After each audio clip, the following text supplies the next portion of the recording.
Alhamdulillah, wassalatu wassalamu ala Rasulillah wa ala alihi wa ashabihi wa man walah wa la hawla wa la quwwata illa billah. Alhamdulillah kita masih diberi kesempatan pagi ini untuk masih belajar dan untuk 1,5 jam ke depan insya Allah kita masih membahas fikih nikah dan melanjutkan di bahasan mahar bahasan mahar dan seterusnya. Eh, untuk itu saya serahkan ke Al Ustaz. Jazakumullah khairan, selamat menyimak para pemirsa juga yang di Zoom. Betul, Ustaz.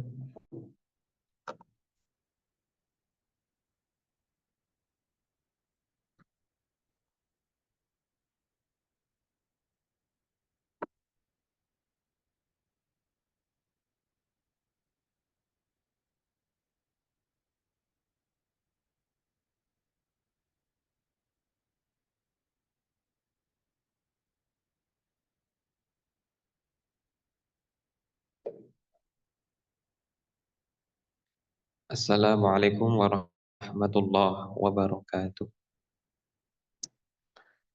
Alhamdulillahirabbil alamin. Wassalatu wassalamu ala Rasulillah wa ala alihi wa sahbihi ajma'in. Allahumma inna nas'aluka ilman nafi'an wa rizqan thayyiban wa amalan mutaqabbala. Teman-teman sekalian, waffaqakumullah. Kita masih pada kitab pernikahan, yang mana kitab ini berisi beberapa pembahasan besar. Pertama tentang masalah pernikahan itu sendiri, yakni syarat-syarat nikah, termasuk pula wanita yang haram dinikahi. Lalu yang kedua tentang mahar, hak dan kewajiban suami istri, serta pesta pernikahan. Kemudian berikutnya tentang masalah talak, khuluk.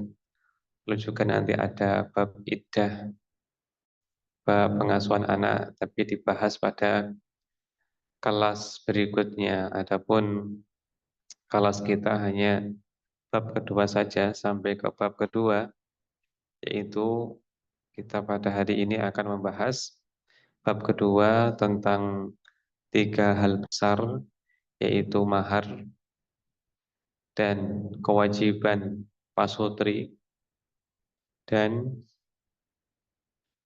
walimah walimah. Yang pertama tentang mahar. Silakan dibuka halaman 479 tentang mahar. Mahar itu istilahnya ada banyak, diantaranya as-sodaq, nihlah, kemudian al-mahru, al-uqur, yang secara umum biasa diterjemahkan mas kawin atau pemberian. Adapun istilah yang terkenal adalah as-sodaq. Sodaq secara bahasa artinya jujur. Karena mas kawin atau mahar itu bukti kejujuran laki-laki untuk menikahi wanita. Ya, disebut dia dengan sodak, jujur, yakni mas kawin atau mahar, karena mas kawin itu menunjukkan kejujuran laki-laki untuk menikahi wanita. Taib, hukumnya apa? Hukumnya mahar itu wajib, bukan anjuran. Artinya setiap laki-laki wajib memberikan mahar kepada wanita, ya, wajib memberikan mahar kepada wanita sekedar akad nikah, ya, sekedar akad nikah. Setelah akad nikah dan sah pernikahannya yang dilakukan oleh wali serta 2 saksi, maka si wanita berhak mendapatkan maharnya, meskipun setelah itu dicerai. tetap mendapatkan hak maharnya, cuma jika belum digauli, belum dijima, maka mendapatkan separuh, dan jika sudah dijima, maka mendapatkan sempurna dari mahar. Itu hukumnya ya. Allah berfirman tentang kewajiban mahar, wa atun nisa'i shadaqatihinna nihlah. Berikanlah para wanita mahar-mahar mereka sebagai nihlah, pemberian yang menyenangkan. Nihlah dari kata nahal, nahal itu madu, madu menyenangkan, manis. Kalau di sini dengan penuh kerelaan ya.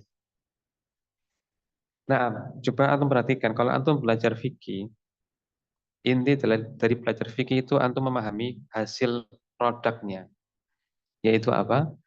Wajib, sunnah, haram, makruh atau mubah.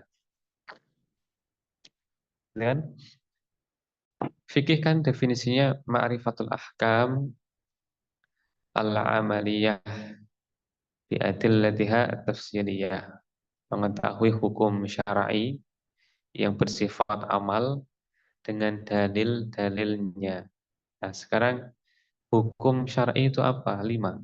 Wajib, kalau turun menjadi sunnah, haram, kalau turun menjadi makruh, serta mubah. Saya tanya sekarang. Wa atun nisa'i sadaqatihinna nihlah. Dan berikanlah kepada wanita, yakni istri kalian, maharnya sebagai nihlah, sebagai untuk menyenangkannya. Nah, mana yang menunjukkan wajib dari ayat ini? Hmm? Perintah, iya, perintah. Nah, untuk memahami dalil itu, antum butuh perangkatnya, yaitu usul fikih. Usul yang tentunya pokok, fondasi. Yani kaidah-kaidah untuk memahami sebuah nas Quran Sunnah. Nah, di dalam usul fikih ada kaidah al-amru lil wujub. Perintah menunjukkan wajib. Ini asal dari perintah. Makanya di sini wajib, karena perintah itu asalnya wajib. Selama tidak ada dalil yang memalingkannya ke sunnah, maka dia tetap pada asalnya, yaitu wajib. Kemudian berikutnya, famastamta'tum bihi minhunna fa'atuhunna ujurahunna fariidhah. Ya, karena kalian sudah menikmati istri kalian dengan jima dan cumbuan serta pelayanannya, maka berikanlah kepada mereka upahnya, upah, yakni mas kawin. Fariidhatan, sebagai kewajiban. Di sini ada dua perkara yang menunjukkan kewajiban. Satu, perintah. Fa'atuhunna, maka berikanlah, perintah ya. Yang kedua, faridotan, sebagai kewajiban.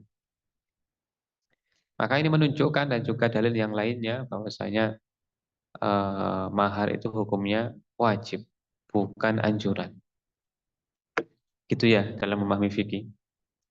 Terus bagian kedua, halaman 481, batas ketentuan mahar. Berapa batas minimal mahar? Tidak ada ketentuannya. Yang penting mahar itu ya layak untuk dihadiahkan, layak untuk dijual belikan. Contoh umpamanya mahar 1 kilo beras, boleh enggak? Boleh, karena itu umum, dijual belikan, dihadiahkan. Tapi kalau mahar 1 butir beras, boleh enggak? Enggak boleh, karena itu enggak layak untuk jual beli pada umumnya. Maka berikan yang layak untuk dihadiahkan, dijual belikan, maka boleh menjadi mahar. Mahar itu boleh berupa fisik ya, barang, rumah, kendaraan, cincin, atau dia berupa uang, alat tukar menukar, dinar, dirham, atau rupiah, atau berupa jasa. Contoh diajari bahasa Inggris sampai mahir, boleh maharnya. Diajari surat Al-Baqarah sampai sampai khatam, boleh, ya, boleh. Adapun maharnya berupa membaca surat Yusuf, bukan. Kenapa bukan? Kenapa tidak boleh menjadi mahar? Yang boleh itu mengajari, mengajari. Contoh Nabi Shallallahu Alaihi Wasallam berkata kepada seorang laki-laki, zawwajatukaha bima ma'aka minal Quran. Aku menikahkan kamu dengan wanita ini dengan mahar dari hafalanmu. Maknanya kamu mengajari dia, ya, dan itu maharnya. Kata Asy-Syafi'i rahimahullah, yakni seolah-olah, ya seolah-olah kamu mengajari istrimu Baqarah itu, bacanya, hafalannya, terus kamu dapat upah. Nah, upah itu sebagai mahar.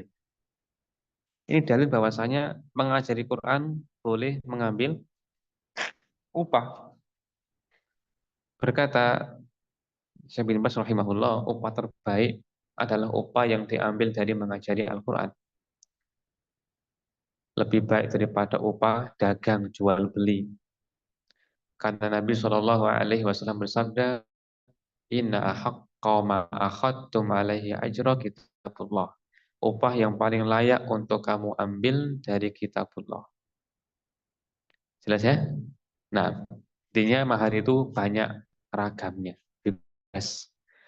Terus untuk kelayakan kalau di negeri kita itu cincin ya, atau perhiasan, atau emas, itu umumnya kan lebih bagus. Maka jika memungkinkan maharnya berupa cincin.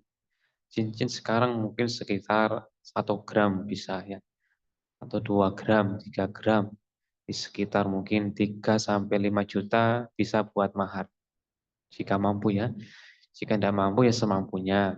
Ya, mungkin cincin emas campuran yang harganya 1 jutaan, tidak ada masalah. Nah, sekarang berikutnya hikmah disyariatkannya mahar. Apa hikmahnya? Hikmahnya adalah membuktikan keseriusan suami. Nah, ini keseriusan suami itu dibuktikan dengan mahar. Makanya mahar itu bahasa Arabnya sodak, artinya jujur. Karena menunjukkan kejujuran dan keseriusan laki-laki dalam melamar menikahi wanita. Hikmah kewajiban mahar atas suami.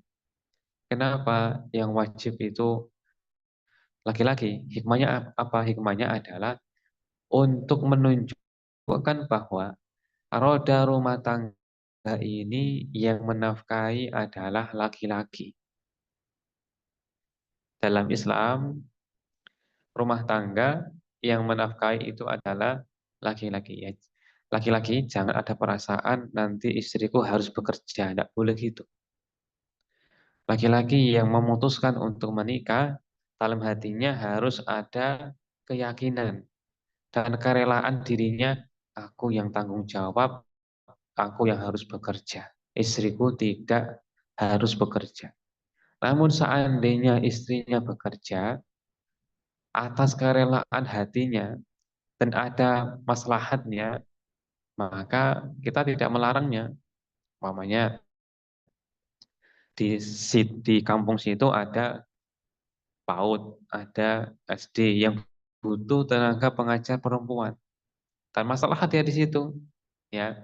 Atau umpamanya dia bidan, ya. Sementara bidan itu nggak ada, adanya dokter kandungan laki-laki. Tentu lebih masalah jika dia bergabung di tenaga kesehatan di situ.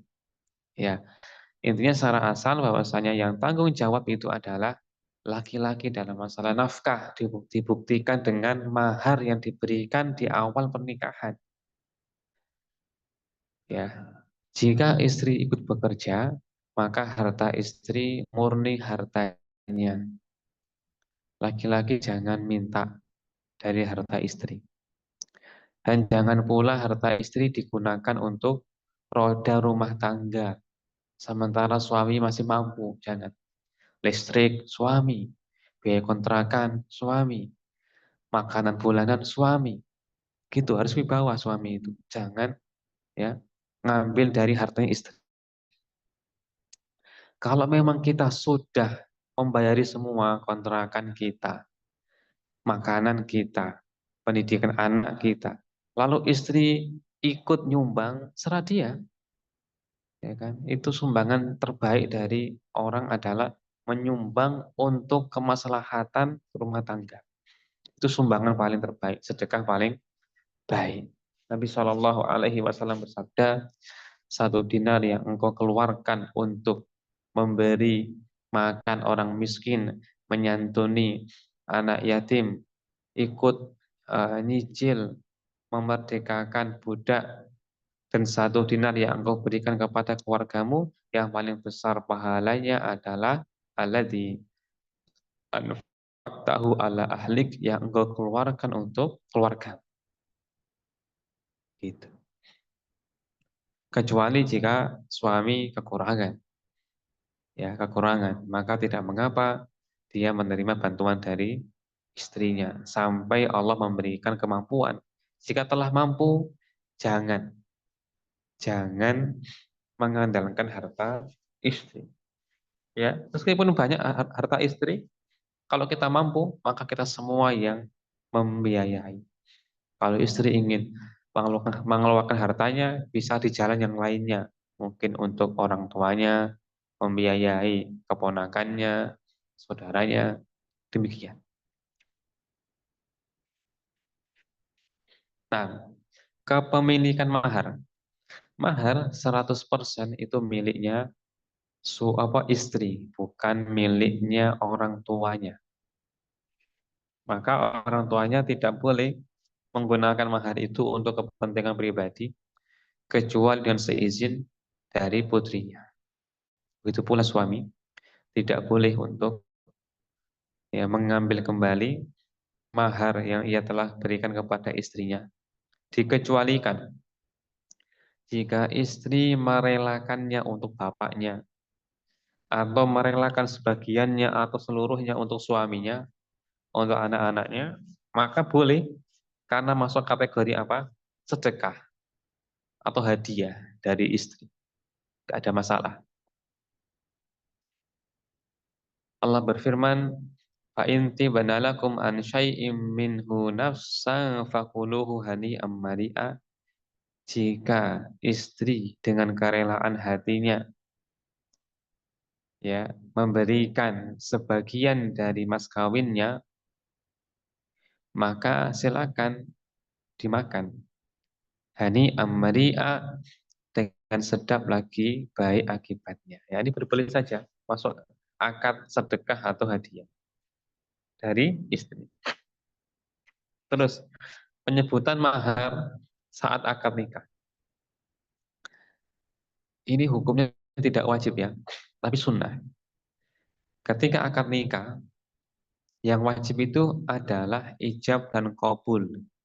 Ijab dari si wali, kamu kunikahkan dengan putriku, ya, atau dengan fulana binti fulan.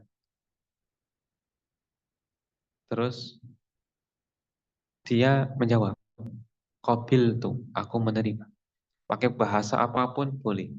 Bahasa Arab lebih utama, bahasa Jawa boleh, bahasa Indo boleh, maka telah sah. Dengan ungkapan apapun yang penting jelas. Kamu mau enggak dengan putriku Fatimah? Mau? Nah, sah. Langsung sah. Yang penting ada dua saksi. Tapi dianjurkan menyebut mahar. Dengan mahar 2 gram emas. Nah, gitu. Baik yang menyebut itu si wali atau si apa namanya calon laki-laki, keduanya boleh. Urusannya longgar. Tapi biasanya yang masuk di masyarakat yang menyebut itu adalah wali. Kamu nikahkan dengan putriku Fatimah dengan mas kawin 2 gram emas. Nah, itu. Intinya hukumnya sunnah menyebut. Pertanyaan, bagaimana jika maharnya nggak ditentukan dulu. Maka dalam hal ini si wanita dikasih mahar misal. Mahar umumnya saudari-saudarinya. Kalau umumnya saudarinya itu maharnya 5 juta, maka dia dikasih 5 juta. Atau mahar masyarakat, umumnya masyarakat itu maharnya 3 juta. Maka 3 juta. Jika di awal tidak disebutkan jumlahnya, kesepakatannya. Dan berkata bebas, bebas. Nah, maka dikembalikan kepada mahar mithal. Terus berikutnya, syarat mahar apa yang bisa menjadi mahar dan apa yang tidak bisa menjadi mahar. Jadi telah disebutkan intinya mahar itu adalah bernilai mubah, bukan dari curian, ya. Kemudian dia bisa dimiliki dan dijual belikan seperti satu kilogram beras. Adapun 1 butir beras, 3 butir maka tidak sah karena tidak layak untuk jual beli. Terus berikutnya menyegerakan dan menunda mahar.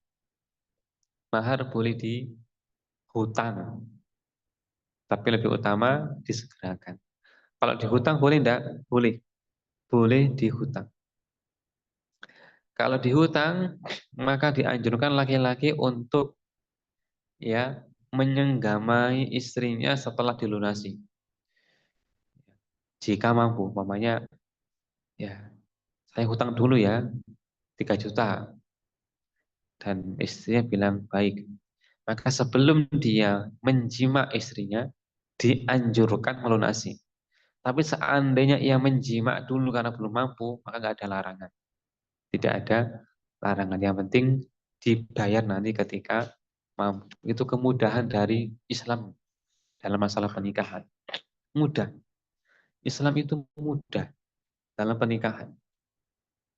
Ya, tidak mempersulit.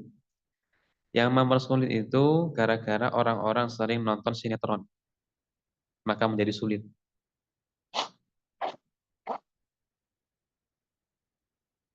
Ya, orang-orang masyarakat sering nonton televisi, maka nikah jadi sulit. Tuntutan semakin banyak, gengsi semakin tinggi, itu jadi masalah. Nah, antum yang sudah paham, maka jika antum menikah, permudah. Jika antum nanti sebagai wali untuk menikahkan putri saudari juga mempermudah, jangan mempersulit. Berikutnya, hukum mahar yang ditinggikan. Hal ini sah, tapi tidak dianjurkan. Apakah haram? Nggak sampai haram ya. Meninggikan mahar nggak sampai haram, tapi makruh dibenci. Yang disukai adalah memudahkan. Memudahkan artinya menyesuaikan kemampuan laki-laki. Kalau laki-lakinya bos pesawat terbang ya, mau minta 1 M ya, gampang, ringan, nggak ada masalah. Maharku 1 miliar, nggak ada masalah. Dianjurkan malah, karena dia orang kaya, pemilik pesawat tunggal di Surabaya umpamanya. Kalau dia misalkan ya OMR gajinya dan minta maharnya sepeda motor, ini berlebihan, ini nggak dianjurkan.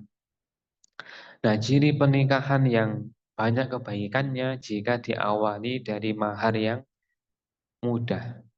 Inna min yumnil mar'ati tashila amriha wa qillata shadaqiha. Termasuk ya keberkahan wanita mudah urusannya, suka memudah urusan dalam pernikahan. Wa qillata shadaqiha, dan sedikit maharnya. Dianjurkan mempermudah ya dalam pernikahan agar segera menikah. Contoh mamanya sudah saling kenal, ternyata masih kuliah keduanya, cari yang paling mudah. Kalau menunggu sampai lulus berat, cari mudah. Gimana? menikah, setelah itu masing-masing seperti kesibukannya. Itu kan enak mempermudah. Di hari Ahad ketemu bareng, jalan bareng, gitu kan. Bagaimana dengan hubungan jimaknya? Permudah. Kalau belum siap punya anak, maka melakukan azl, yakni menumpahkan di luar kemaluan atau pakai KB karena masih studi, gitu. Mempermudah. Orang tua juga mempermudah. Ya, itu ciri keberkahan rumah tangga, mempermudah.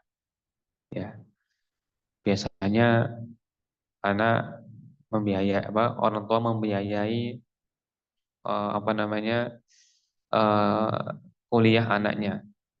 Terus bagaimana jika menikah? Dan kalau orang tua mampu biayai si anak plus istrinya, nah gitu, mempermudah. Bagaimana jika nggak mampu? Mempermudah juga. Bilang kepada apa namanya besannya, besan aku belum mampu untuk apa namanya menafkahi putrimu. Bagaimana jika aku hanya menafkahi putraku, kamu putrimu juga? Itu mempermudah. Saling adanya musyawarah, ya. Sering-seringlah mempermudah. Nabi Shallallahu Alaihi Wasallam bersabda, yasiru wala tu'asir. Permudah, jangan persulit. Ya, Nabi Shallallahu Alaihi Wasallam kata Aisyah, jika dihadapkan pada dua permasalahan, maka mengambil yang paling mudah di antara kedua. Akhadha aisarahuma. Beliau mengambil yang paling mudah dari keduanya. Gitu. Ya. Sunnah Nabi ya, mempermudah urusan. Dan tercelanya mempersulit. Nabi mendoakan, Allahumma man waliya syai'an min amri ummati fasyaqqa alaihim fashkuk alaih. Ya Allah, siapapun yang mengurusi ya, mengurusi urusan umatku, lalu ia mempersulitnya, maka persulit hidupnya. Ya Allah, siapapun yang memudahkan urusan umatku dan ia mempermudahnya, maka fafruk bi, maka mudahkan kehidupannya. Berikutnya, sekarang kita ke hak pasutri, ya. Bagian kedua, ini kok bagian keempat di buku saya, semestinya bagian ketiga ya. Ini kan bagian kedua, mahar ya. Kok langsung bagian keempat? Nampaknya salah cetak. Bagian ketiga semestinya, hak suami istri. Nah, ini penting nih. Penting. Rumah tangga harus belajar fikih hukuk hak, baik sebelum menikah maupun setelah menikah, maupun sudah cerai, harus belajar fikih nikah, terutama hak suami istri. Kita cukup membahas hak hak pasutri. Adapun kewajiban kan lawannya, ya lawannya. Haknya suami berarti kewajibannya istri ya. Haknya istri berarti kewajiban suami. Itu ya. Maka cukup mengkaji hak-hak saja. Hak suami istri. Sekarang pertama hak istri. Nanti disebutkan hak istri, lalu hak suami. Intinya masing-masing kedua belah pihak punya kewajiban, punya kewajiban atau punya hak untuk diperlakukan dengan baik, diperlakukan dengan baik, atau kita katakan ya, kedua belah pihak harus berakhlak yang mulia. Itu hak dan kewajiban yang berserikat pada keduanya. Harus berakhlak mulia kepada satu dan yang lainnya.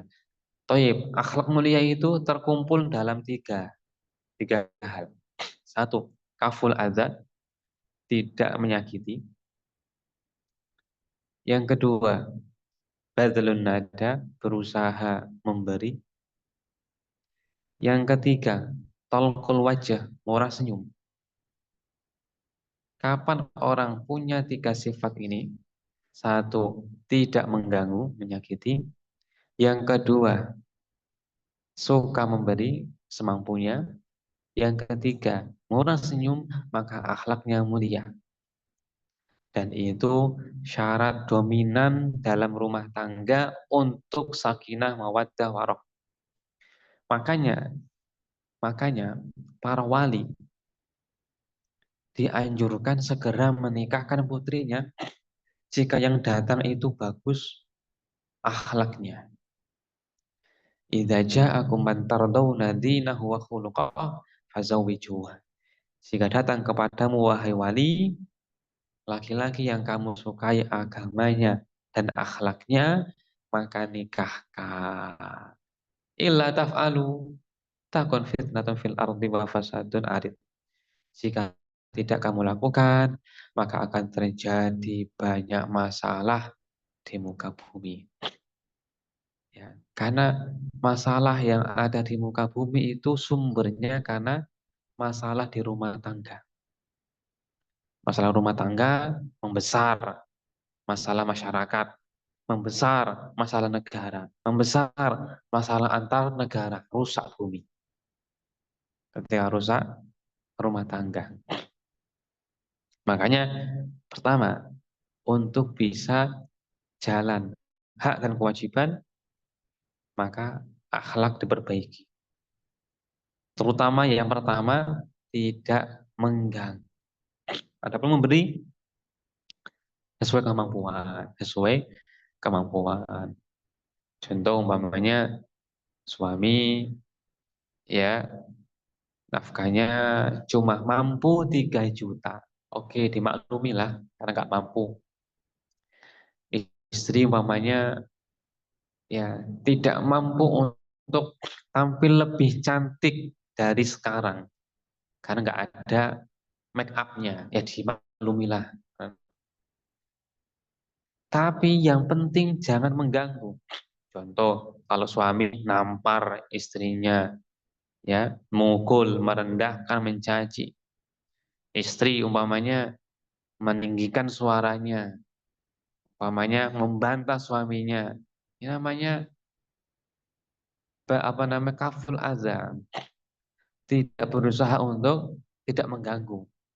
Maka yang paling pokok adalah tidak mengganggu. Ada memberi maka semampu dimaklumi. Nah, sekarang kita perinci, ya, perinci. Hak istri pertama mahar telah dijelaskan tadi. Itu hak istri pertama mahar. Yang kedua, nafkah sandang papan atau diistilahkan dengan kita ya apa namanya pakan, papan, sandang, pakan, papan, sandang.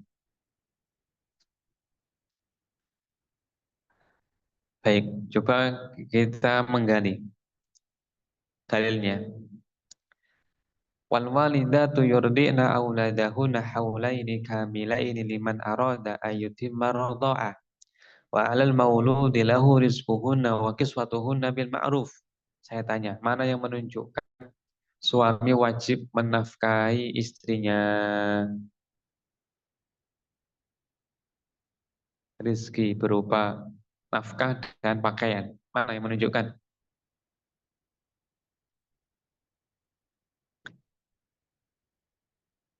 Ya, wanita para ibu hendaknya menyusukan anak-anaknya selama 2 tahun penuh, yaitu bagi yang ingin menyempurnakan penyusuan. Dan kewajiban ayah memberi makan dan pakaian kepada para ibu dengan cara yang maklum.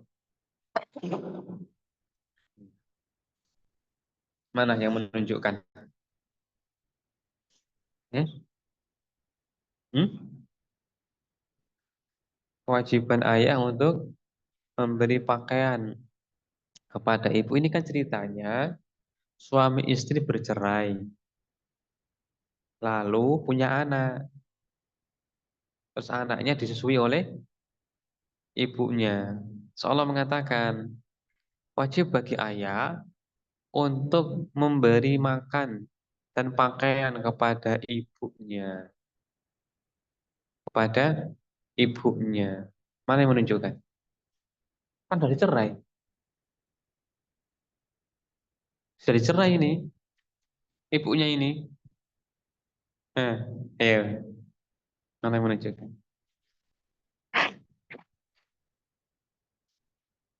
Saya tanya, kalau wanita telah dicerai, meskipun punya anak, wajib tidak kita menafkahi si wanita itu, kasih makan dan sandang, papan, wajib tidak?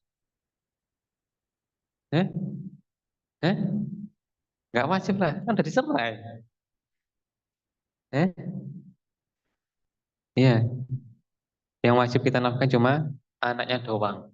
Tapi di sini disebutkan kewajiban ayah memberi makan dan pakaian kepada ibu dan ibunya si anak, yakni ketika dicerai dan masih masa iddah,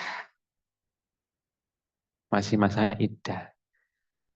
Misal umpamanya ya Pak Ahmad istrinya anak Pak Ahmad anaknya baru usia setahun, terus dicerai, ibunya dicerai. Nah, berapa masa iddah si ibu ini? Berapa masa iddah? Masa iddahnya berapa? Hmm? Tiga? 3 bulan gampangannya ya. Ya, 3 kali suci. Kalau dia sudah 3 kali suci atau 3 bulan lah kira-kira, maka selama 3 bulan itu dia masa iddah. Wanita dalam masa iddah itu sebenarnya masih istri. Makanya tetap kewajiban bagi suami memberikan nafkah berupa pakaian, makanan, tempat tinggal. Gitu. Disinilah kenapa ini ayat tentang kewajiban suami menafkahi istrinya. Jika istri yang ditalak dalam masa iddah masih punya hak, apalagi istri yang dalam kondisi tidak masa iddah, tentu lebih berhak mendapatkan nafkah. Jelas?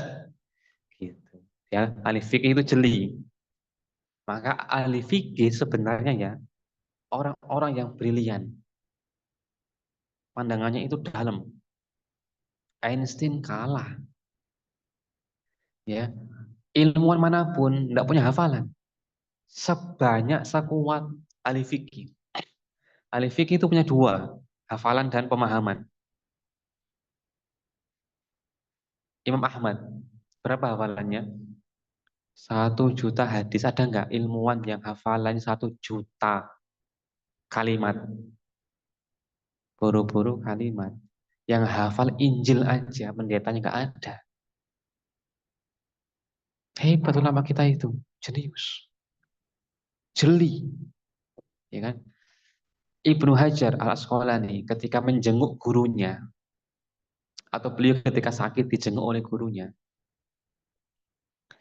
maka Ibnu Hajar ditanya tentang nama-nama daerah di seluruh dunia. Dia menjawab A, B, C, D, E, F, G. Di hafalannya.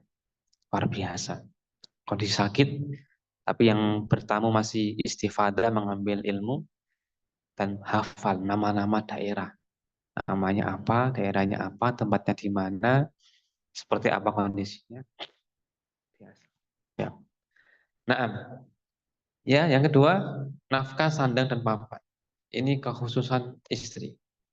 Yang ketiga, senggama. Ini bersama ya, senggama itu bersama.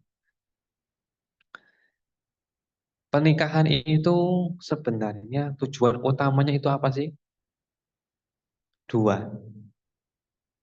Satu, senggama. Nikah itu tujuannya apa sih? Satu, paling pokok, senggama. Kedua apa? Kedua, melestarikan keturunannya. biar nggak terputus hartanya dan juga akhiratnya. Kalau orang yang menikah, dia tidak mendapatkan senggama. Yang kedua, jika dia meninggal, terputus. Hartanya terputus. Nasabnya terputus. Tidak punya keturunan. Itu dua. Dua tujuan utama dari menikah. Makanya, jika tidak tercapai tujuan itu, maka boleh menjadi sebab bercerai. Contoh, ternyata setelah dinikahi, istrinya itu punya cacat, tidak bisa disenggamai. Karena mungkin tertutup kelaminnya dengan daging, semisalnya laki-laki juga, ya dia impoten, nggak bisa berdiri, kecuali seperti kain yang ditegakkan, maka menjadi sebab boleh cerai. Kenapa? Karena tidak tercapai tujuan utama dari pernikahan, yaitu jima. Jima di samping dia untuk kenikmatan, menjaga diri atau kehormatan, menjaga kehormatan istri dengan menyenggamainya. Ini bersama ya, laki perempuan. Kalau laki lebih ditekankan lagi, dalam hadis lebih ditekankan. Istri mana saja yang diajak jima oleh suaminya, fa'abat antaji, lalu ia enggan untuk mendatanginya, maka malaikat melaknatnya sampai subuh. Kenapa dikhususkan laki-laki? Karena syahwatnya laki-laki lebih kuat daripada perempuan. Karena syahwatnya laki-laki lebih dominan daripada perempuan. Laki-laki jika tidak senggama, maka akalnya bisa kacau, ibadahnya bisa kacau. Maka istri tidak boleh untuk apa namanya menolak ajakan suaminya dengan alasan apapun selagi dia mampu. Sampai seandainya ia sudah naik onta, hendak safar nih, hendak safar, sama suaminya hendak safar. Tiba-tiba suaminya pengen, maka dia harus turun dan melayani suaminya. Meskipun dia di depan dapurnya, alat taur, tanur di depan sedang ngepul ini, masak. Masa zaman dulu kan lama ya, harus menghidupkan apa namanya apinya dulu, mendidih dulu masakannya. Ketika sudah api nyala, mendidih, suami pengen dan dalam kondisi dia mungkin kotor, segera layani, cuci tangan, layani suami. Itu ada hadisnya semua itu. Nah, nah, yang ketiga menjaga kehormatan. Yang keempat, pergaulan yang baik dan perlakuan yang ma'ruf. Ini yang tadi ya, terwakil dengan akhlak yang mulia. Kemudian berikutnya adalah berlaku adil ini jika poligami. Berlaku adil di antara istrinya dalam bermalam dan memberi nafkah. Allah berfirman, "Fa in khiftum alla ta'dilu." Jika kalian khawatir tidak bisa adil, maka nikahilah satu istri saja. Menunjukkan adil itu harus ketika berpoligami. Adilnya dalam apa? Dalam dua, mabit dan nafkah. Mabit itu bermalamnya. Kalau istrinya dua umpamanya, maka masing-masing dapat jatah berapa? Sepekan 3 hari.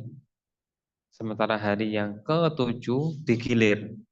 Kan ini untuk pertama, istri pertama, bahkan dua untuk istri yang kedua. Atau cara yang lainnya, zigzag, ya zigzag. Hari pertama istri pertama, hari kedua istri kedua, hari yang ketiga istri pertama dan seterusnya. Atau sesuai kesepakatan, istri yang kedua bilang, karena aku pendatang baru, maka aku cukup 3 malam saja, yang 4 buat ukhti, Boleh, sesuai dengan kesepakatan. Sesuai dengan kesepakatan. Ya. Terus ulama berselisih pendapat, apakah malam saja ataukah plus siangnya? Dua pendapat. Pendapat yang pertama termasuk siangnya, karena siang itu mengikuti malam. Umpamanya gini, umpamanya ya. Nanti malam pada maghrib itu hari apa sih? Saya tanya. Nanti jam maghrib nanti masuk hari apa? Dalam Islam hari Senin, betul. Maka paginya itu ikut dengan malam tadi. Sehingga suami di situ sampai maghrib. Pendapat pertama. Pendapat yang kedua, khusus untuk siang dari pagi sampai maghrib, suami bebas. Karena itu waktu suami bekerja, belajar, ya, mengurusi urusan. Kadang dia pengen istirahat di rumahnya istrinya yang A, silakan, yang B silakan, karena untuk kemudahan, kemudahan. Ini pendapat yang kedua. Nah, itu yang mana yang lebih kuat? Ya ini dibahas di ilmu di bab fikih ta'addud ya. Kalau lebih jelasnya di sana. Intinya ada khilaf pendapat tentang masalah siangnya atau pagi sampai sore. Ataupun untuk yang malamnya, mabit artinya bermalam. Maka disepakati harus adil. Nah, yang kedua masalah nafkah. Masalah nafkah. Nafkah dikatakan adil jika menyesuaikan kebutuhan. Contoh isi pertama itu dari keluarga kaya raya. Istri kedua dari keluarga yang sangat miskin yang biasanya makannya tempe tahu. Sementara istri pertama biasanya makannya itu ayam. Ayam dan yang semisalnya. Maka termasuk adil adalah jika istri yang pertama ya itu makanannya seperti yang biasa ia makan. Dan istri yang kedua ya, jika mampu disamakan dengan istri yang pertama, jika tidak mampu maka menyesuaikan dengan makanan dia yang biasa ia makan di keluarganya. Itu adil. Contoh lagi umpamanya. Istri pertama itu anaknya 5, istri kedua belum punya anak. Maka termasuk adil ya adalah belanja istri pertama lebih banyak. Menyesuaikan dengan kebutuhan. Artinya adil itu bukan sama rata, tapi menyesuaikan dengan kebutuhan dan kebiasaan. Nah, sekarang kita ke hak suami. Sekarang kita ke hak suami. Cepat ya, karena nanti ada soal jawab. Sebelum ke hak suami, silakan jika ada soal jawab. Sebentar. Hak suami kita bahas dulu. Habis ini kita soal jawab. Hak suami. Hak suami ada dua. Hak yang bersama istri, berserikat, tadi ya, diperbaiki hubungannya, akhlak yang mulia. Yang kedua, hak khusus. Hak khusus suami itu terdapat dalam hadis Nabi Shallallahu Alaihi Wasallam. Perhatikan ini, hadis ini mencukupi untuk hak suami. Istri mana saja yang sholat 5 waktu, puasa Ramadan, mentaati suami, tidak selingkuh, maka pada hari kiamat akan dikatakan kepada wanita itu, untuk khulil jannata min ayyi abwabin jannati tsamaniyati syi'ti. Silakan masuk surga dari 8 pintu surga mana saja yang kamu kehendaki. Jadi terkumpul dalam ungkapan apa? Mentaatinya. Mentaatinya. Ya, terus dirinci. Mentaati itu apa? Macamnya banyak. Satu, jangan selingkuh. Sediakan makanannya. Siapkan apa? Jaga waktu istirahatnya. Jangan ganggu ketika dia sedang istirahat tidur. Kemudian puaskan ranjangnya. Terus apa lagi yang lebih apa namanya bagian dari mentaati suami, jaga rumahnya, jaga anak-anaknya, jaga hartanya. Jangan puasa sunnah ketika ada suami. Jangan keluar kecuali dengan izin suami, kecuali pada perkara yang umum, ke pasar, umpamanya ya, pengajian yang umum maka nggak perlu izin jika dimaklumi oleh suami. Nah, demikian itu secara umum. Nah, sekarang kita merinci seperti di buku. Hak suami itu lebih besar daripada hanya istri. Apa sebabnya? Pertama Allah berfirman, Ar-rijaluna alaihi walirrijali alaihinna darajah. Laki-laki memiliki hak yang lebih tinggi dari istrinya. Yang kedua, Nabi mengatakan seandainya bu membolehkan ada orang yang sujud kepada orang lain, tentu telah aku suruh istri untuk sujud kepada suaminya. Apa sebabnya? Apakah karena jasa suami? Tidak. Li'idhami haqqihi 'alaiha. Karena besarnya hak suami atas istrinya. La tu'adil mar'atu haqqa rabbiha hatta tu'addiya haqqa zawjiha. Seorang istri tidak dianggap menunaikan hak Allah sampai ia menunaikan hak suaminya. Nah, sekarang dirinci apa aja? Di buku 1, menjaga rahasianya dan tidak membukanya kepada siapapun. Yang kedua, mentaati suami dalam kebaikan. Yang ketiga, memenuhi ajakan suami, yakni jima. Yang keempat, menjaga rumah suami, harta dan anak-anaknya, serta mendidik mereka dengan yang baik. 5, memperlakukan dengan baik, berakhlak yang baik, dan tidak menyakitinya. Kalau kalau antum pengen menghafal hak suami, cukup perhatikan. 1, suami punya hak yang berserikat dengan istrinya, yaitu diperlakukan dengan baik atau berakhlak yang baik. Yang kedua, hak yang khusus bagi suami. Apa itu dalam hadis tadi?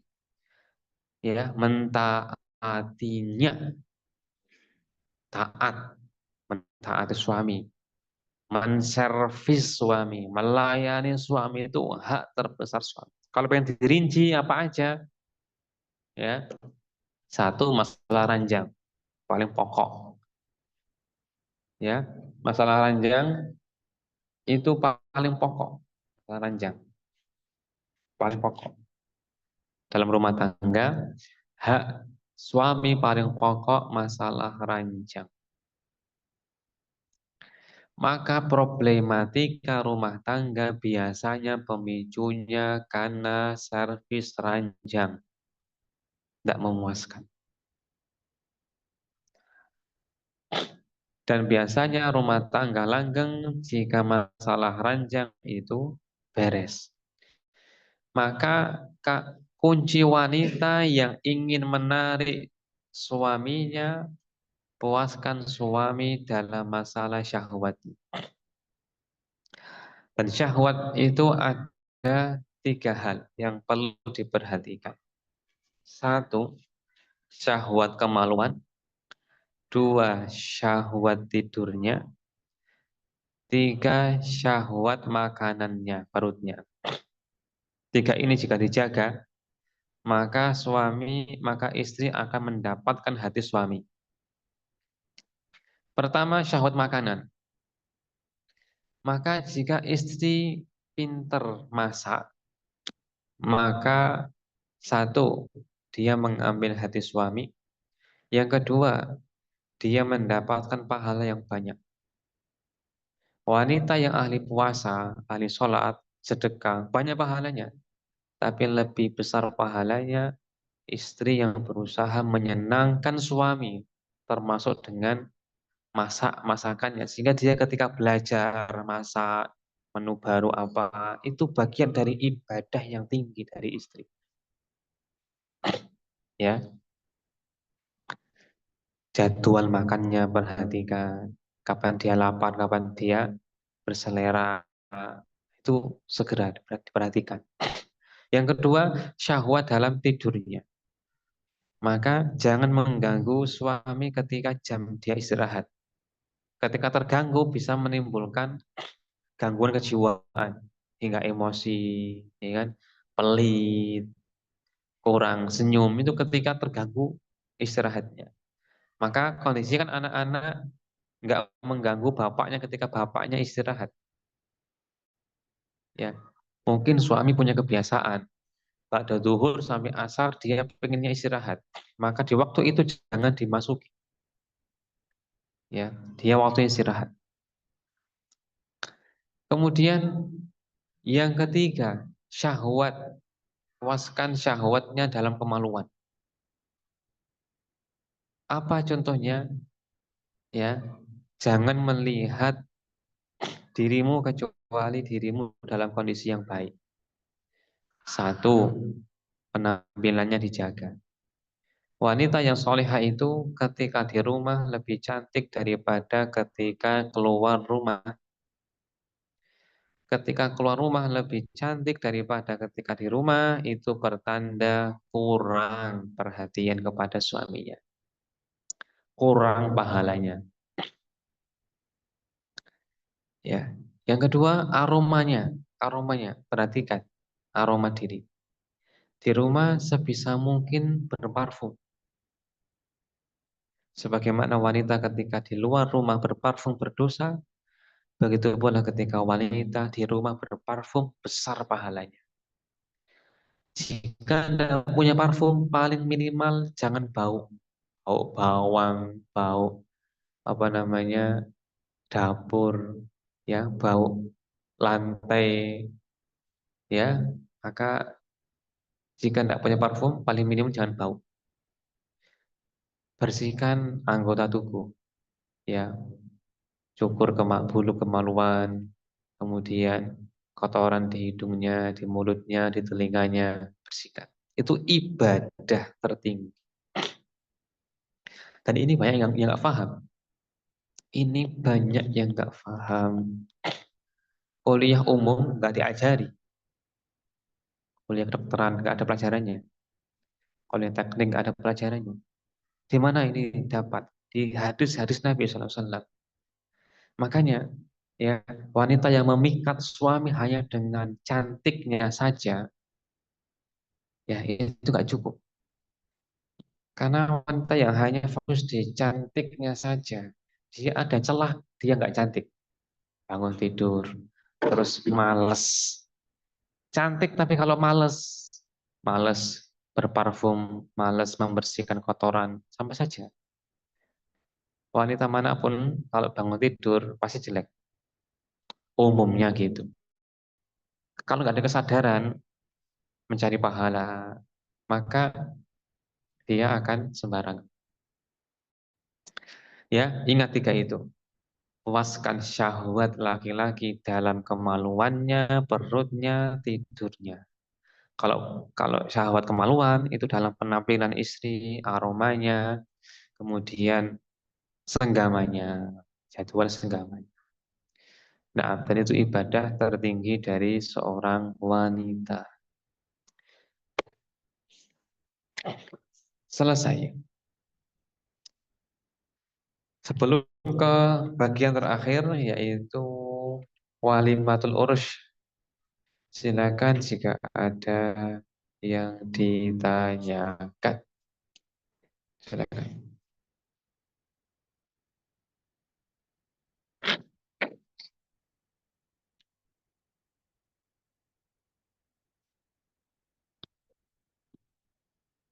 Silakan mungkin mas-masnya di sini ada yang punya unek-unek atau pertanyaan.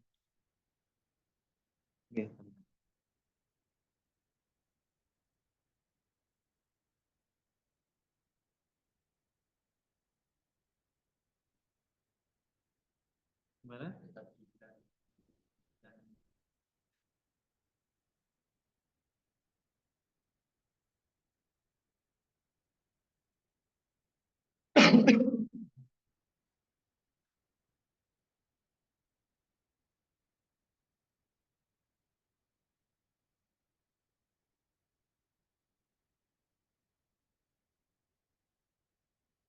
Nah,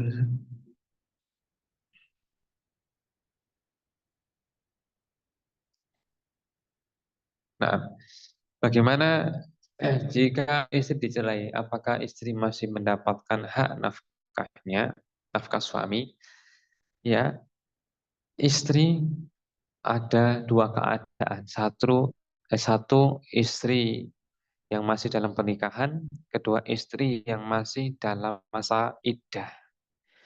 Dua kondisi ini sama-sama mendapatkan kewajiban nafkah. Istri yang dicerai, misalkan ya, dicerai oleh suaminya, dalam kondisi dia suci, maka selama 3 kali suci atau 3 bulan dia masih berhak mendapatkan nafkah dari suami. Jika sudah berlalu 3 bulan, 3 kali suci dan nggak dirujuk, maka pisah. Bukan lagi istrinya, maka tidak lagi mendapatkan hak nafkah, papan, sandang, tempat tinggal. Adapun jika punya anak, maka anak itu selamanya tanggung jawabnya suami. Kalau anak perempuan ditanggung suami sampai menikah. Apa aja?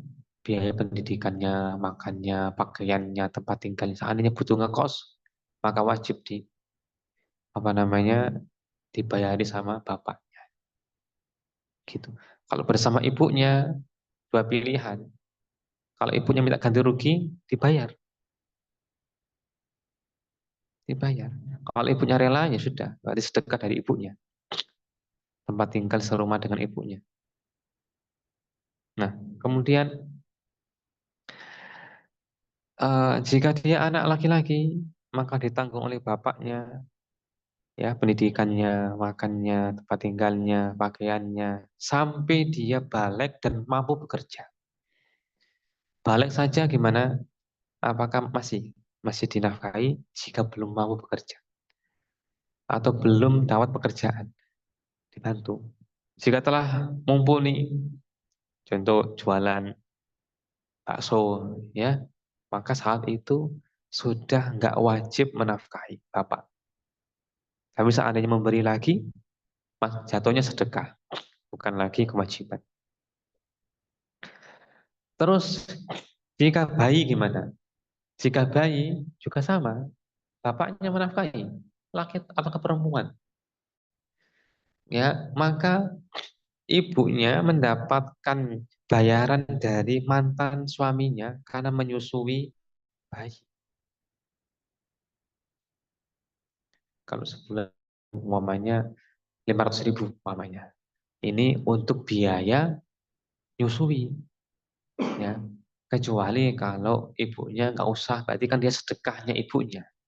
Tapi seandainya ibunya bilang, aku harus digaji, maka wajib bagi mantan suaminya itu untuk memberi gaji kepada mantan istrinya yang telah menyusui anaknya.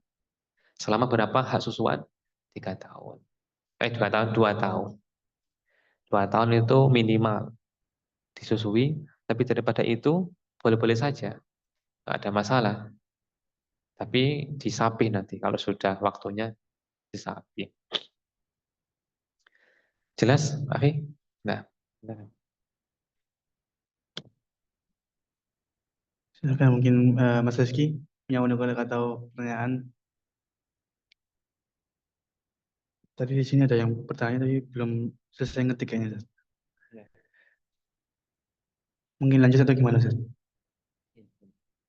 Insya Allah dilanjut bentar. Ya, sambil menunggu yang bertanya, siapkan juga.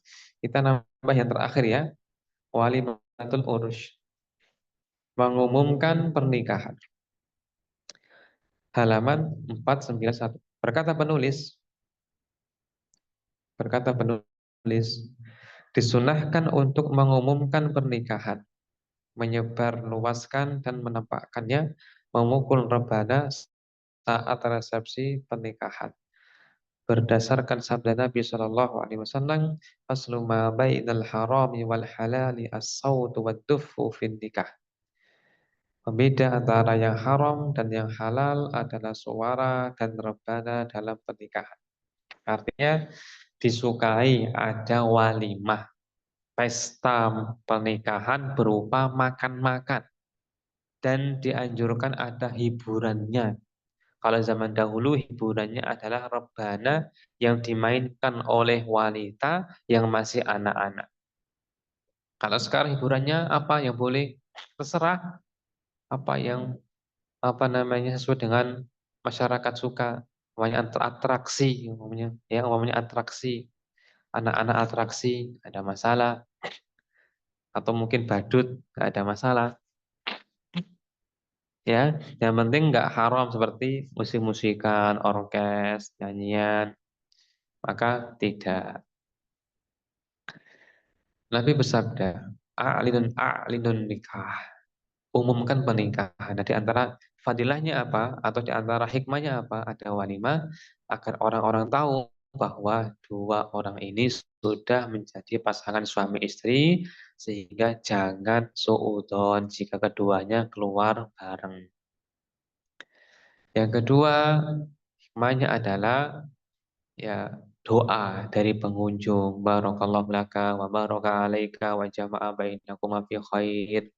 Semoga Allah Ta'ala memberkahi kalian berdua ketika senang maupun ketika sedang susah, dan mengumpulkan kalian berdua dalam kebaikan. Dan juga untuk menampakkan kebahagiaan walimah. Taib, kata anjuran di sini menunjukkan bahwasanya walimah itu tidak wajib, tapi anjuran. Yang wajib itu disaksikan dan diketahui oleh dua orang saja. Ya, satu ada wali, yang kedua dua saksi. Maka jika sudah ada wali, sudah ada dua saksi, maka sah pernikahan meskipun tidak ada yang tahu. Dianjurkan walimah agar masyarakat tahu, nanti tidak buruk sangka. Jika ada sebab sehingga harus tidak walimah dulu, maka nggak ada masalah. Umpamanya gini, umpamanya wanita terikat kerja. Di tempat kerjanya disyaratkan tidak boleh menikah. Umpamanya tidak boleh menikah. Tapi si wanita ini sementara pekerjaannya nggak ada hubungannya antara menikah dengan tidak. Maka ini syarat yang batil, nggak boleh dipenuhi. Ya, biasanya syarat ini untuk nanti pergaulan bebas. Makanya pegawainya disyaratkan nggak boleh menikah. Kalau ia menikah, tapi teman kerjanya nggak diberitahu, maka dalam hal ini untuk kebaikan, kemaslahatan, maka nggak ada masalah. Nggak ada masalah. Intinya nikahnya itu sah meskipun yang menyaksikan cuma dua orang saksi. Nah, kemudian bagian keenam, walimah dalam pernikahan. Walimah adalah jamuan makanan atau resepsi pernikahan yang orang-orang diundang dan berkumpul. Nabi pernah walimah dengan kambing. Nabi pernah walimah dengan roti dan daging. Dalam hadis, awlaman Nabi sallallahu alaihi wasallam ala ba'di nisaihi bimuddaini min syair. Nabi pernah walimah sebagian istrinya dengan 2 mud gandum, yakni minimalis. Yang penting ada makanan, makan-makan semampunya. Mungkin dengan kurma, dengan snack saja, minuman saja, semampunya. Bagian ketujuh, hukum memenuhi undangan walimah, urus hukumnya wajib. Maka jika ada undangan walimah, wajib datang. Adapun undangan yang lainnya nggak wajib. Undangan bertamu, undangan makan, undangan meeting apa, ngobrol, kan semuanya nggak wajib. Yang wajib adalah undangan walimah. jika undangannya khusus. Kalau undangan umum di grup undangan pernikahan, grup umum, maka enggak wajib. Yang wajib jika undangannya khusus, Japri, wajib datang selama tidak ada udzur. Apa udzurnya? Dia punya kewajiban lain, contoh kerja, masih kerja, nggak bisa izin. Yang kedua, dia sakit. Yang ketiga, berat di biaya safar, jauh, masuk diundang apa namanya walimah di Jakarta, sementara dia pas-pasan, tentu nggak hadir nggak apa-apa, nggak terkendala biaya. Yang ketiga, yang keempat, jika ada maksiat, ada musik-musikannya, ya, kemudian campur baur, maka itu diantara sebab boleh tidak hadir walimah, gugur kewajiban hadir. Syarat menjawab undangan walimah. Satu, walimah yang pertama. Kalau walimah yang sesi kedua, ketiga, keempat nggak wajib. Dua, yang mengundang muslim. Yang ketiga, ya, yang mengundang bukan ahli maksiat. Kalau ahli maksiat maka tidak wajib. Empat, undangan khusus. Kalau undangan umum tidak wajib. Lima, ya, tujuan undangan adalah mendekatkan dan menguatkan hubungan baik. Tetapi bila mengundangnya karena takut kepadanya dan bersikap tamak pada suatu kedudukan, maka tidak wajib. Yang keenam, tidak ada kemungkaran seperti khamar, nyanyian, musik, ikhtilat, dan lain-lain. Allahu a'lam. Selesai untuk bab kedua tentang masalah mahar, hak suami istri, serta walimah. Nah, silakan jika ada yang bertanya.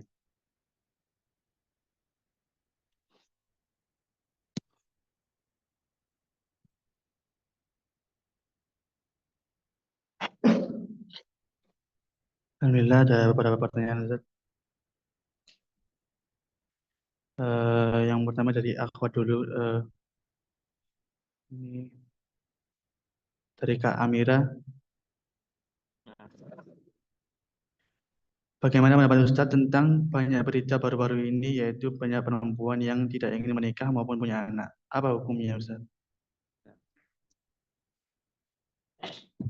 Apa hukumnya wanita-wanita yang tidak pengen punya anak maupun tidak pengen menikah karena alasan contoh karir atau tidak percaya dengan laki-laki. Pertama, bahwasanya Islam itu bukan agama,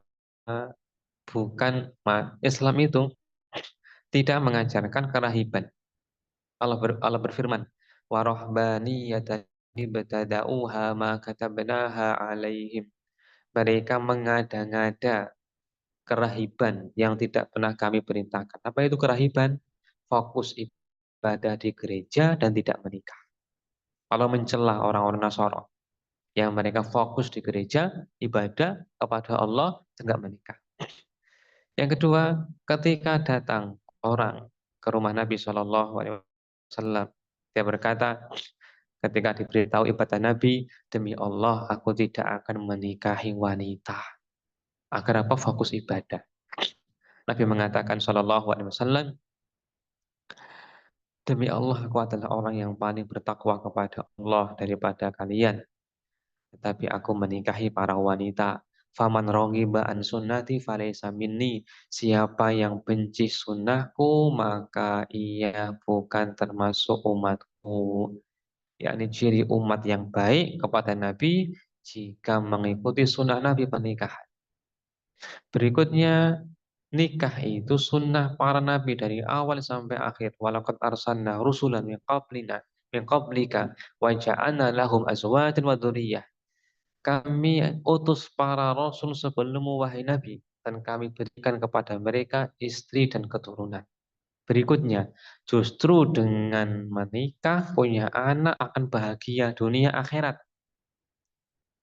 Dunia akhirat bahagia. Kalau tujuannya mencari bahagia, menikah. Pengen kaya, menikah. Ya, menikah. Justru pengen kaya, menikah. Pengen bahagia, menikah. pengen didoakan setelah mati oleh anak-anaknya menikah. Ya, wanita karir selamanya nggak akan bahagia dengan uangnya sampai dia menikah.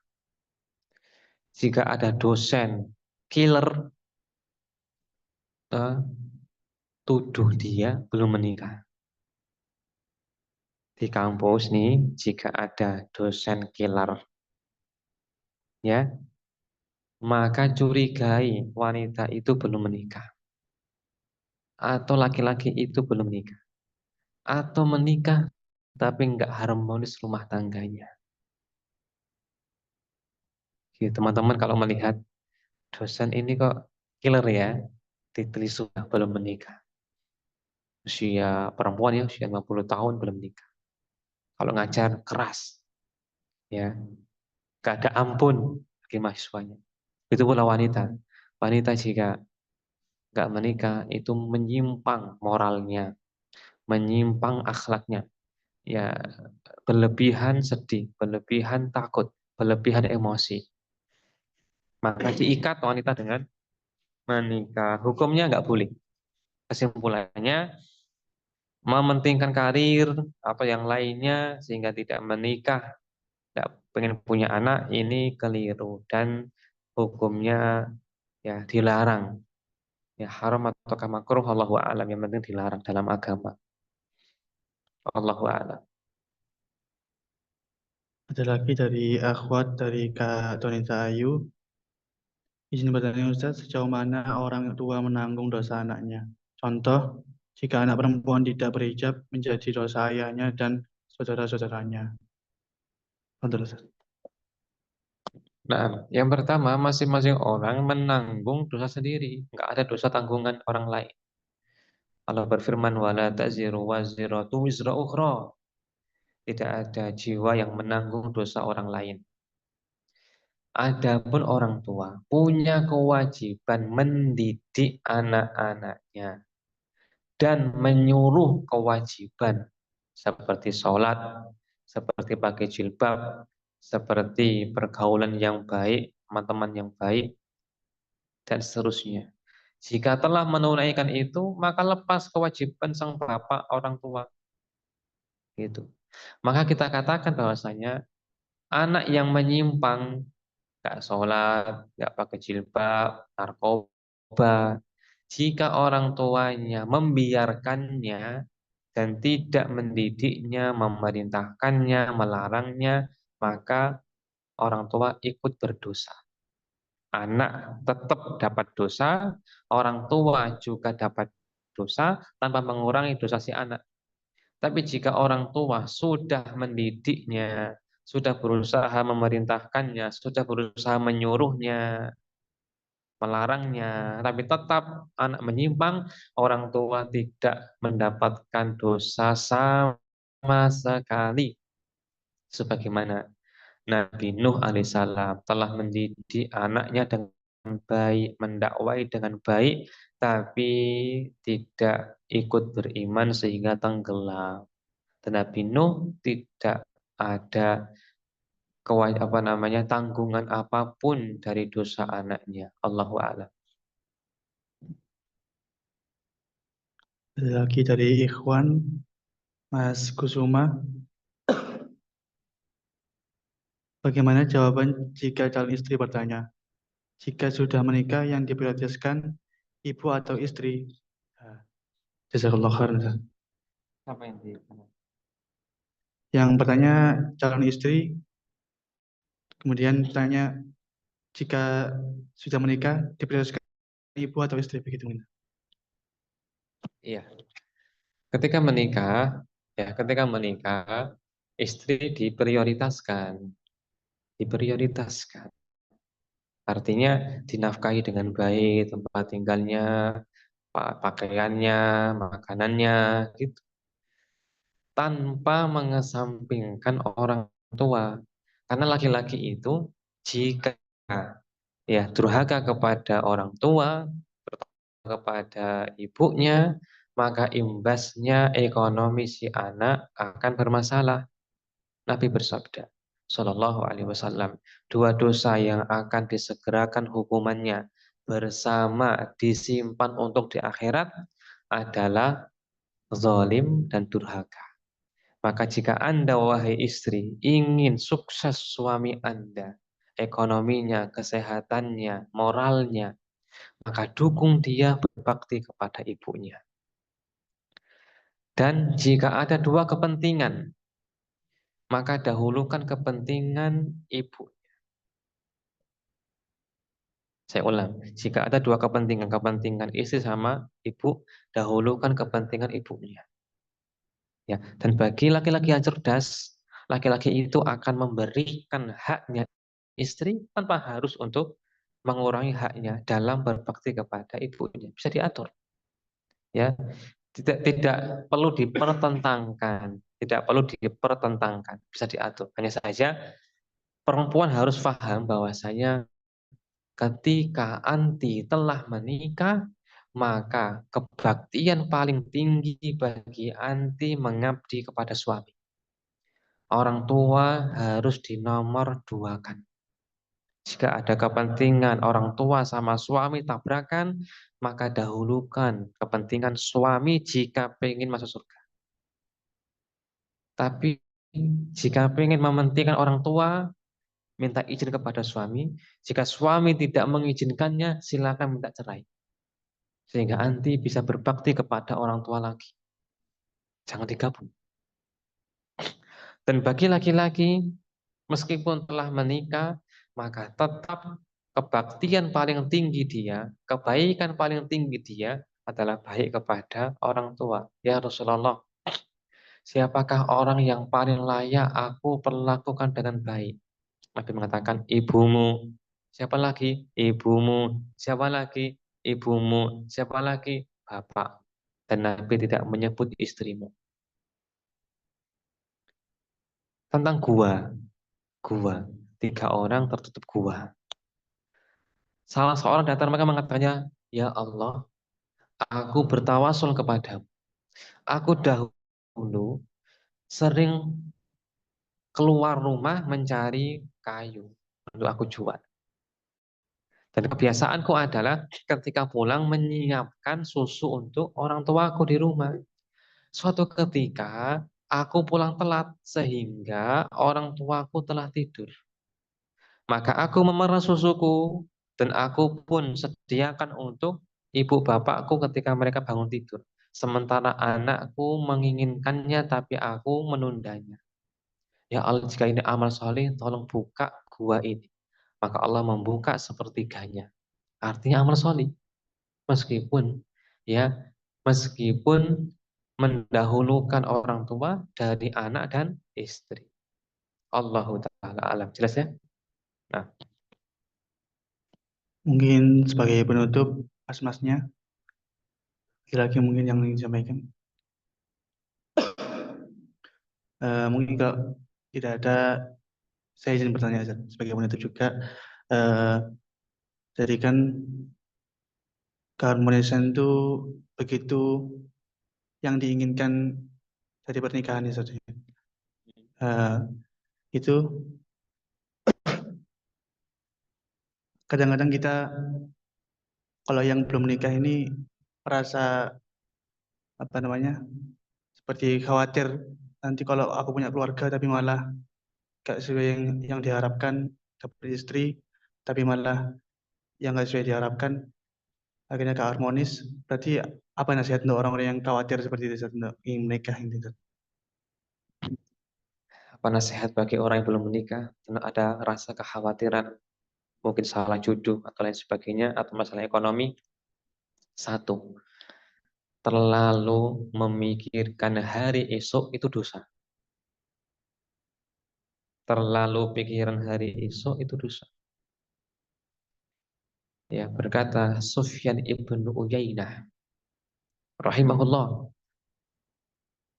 sanadnya sahih, dia berkata, ya, fikruka, kamu memikirkan, ya, ila ghadin, kepada perkara yang hari esok, yuktabu alaika khati, ditulis untukmu dosa. Makanya Nabi berdoa, ya Allah, aku berlindung kepadamu dari huzn dan ham. Ham, takut hari esok. Huzn, sedih masa lalu. Menunjukkan apa? Dosa.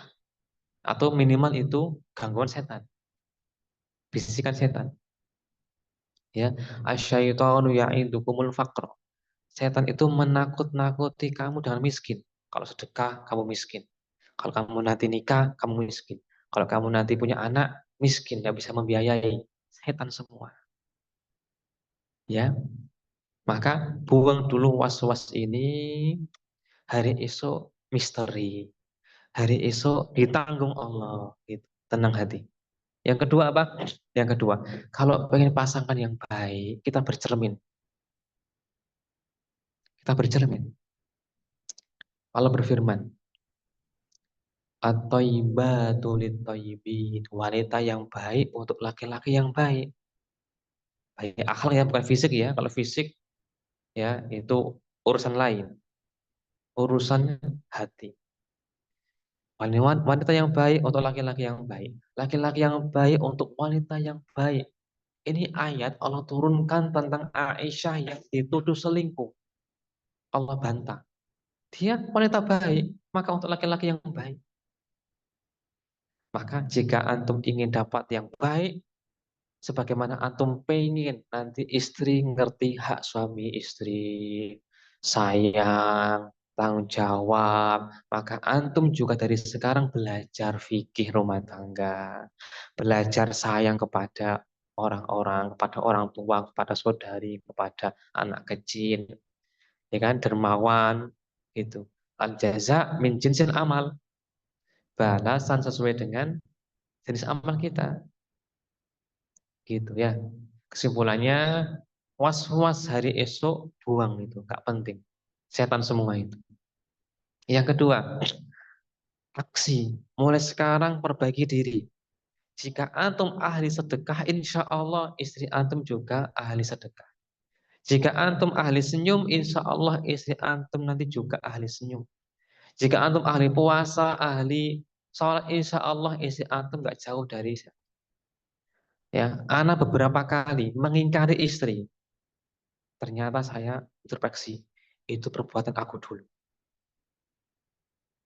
Ya, ana juga senang dengan perbuatan istri. Ya, tak introspeksi, itu amal kebaikanku dulu.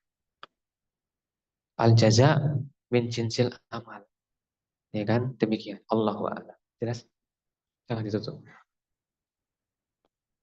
Alhamdulillah kita selesaikan sesi kita kali ini. Semoga ilmu yang sedikit ini bermanfaat di dunia, di kehidupan sehari-hari, dan nantinya di akhirat dengan pahala dari Allah Azza wa Jalla insyaAllah. Mungkin ada sekalimat dua kalimat Ustaz untuk penutup. Ya, karena nasihatkan bagi antum untuk memurojaah lagi bab pernikahan, karena ini bab yang sakral dalam kehidupan kita ya. Nikah itu ibadah seumur hidup, maka harus pakai ilmu. Baik yang mau menikah maupun sudah menikah, harus di-upgrade terus ilmunya agar kita menjadi pasangan yang baik di sisi Allah maupun di sisi pasangan kita. Allahu a'lam. Saya akhiri, subhanakallahumma wa bihamdika asyhadu an la ilaha illa anta astaghfiruka wa atubu ilaik. Wassalamualaikum warahmatullahi wabarakatuh.